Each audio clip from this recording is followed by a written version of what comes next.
يا أيها الناس اتقوا ربكم إن زلزلة الساعة شيء عظيم يوم ترونها تذهل كل مرضعة عما أرضعت وتضع كل ذات حمل حملها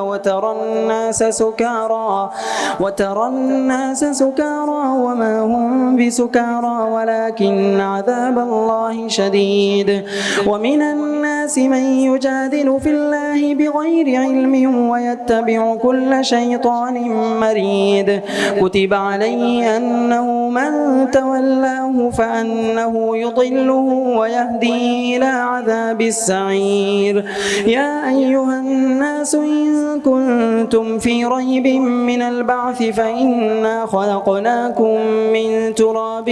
ثم من نطفة ثم من علقة ثم من مضغة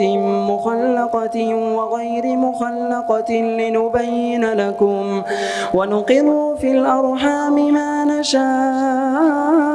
نشاء إلى أجل مسمى ثم نخرجكم طفلا ثم لتبلغوا أشدكم ومنكم من يتوفى ومنكم من يرد إلى أرذل العمر لكي لا يعلم من بعد علم شيئا وترى الأرض هامدة فإذا أنزلنا عليها الماء اهتزت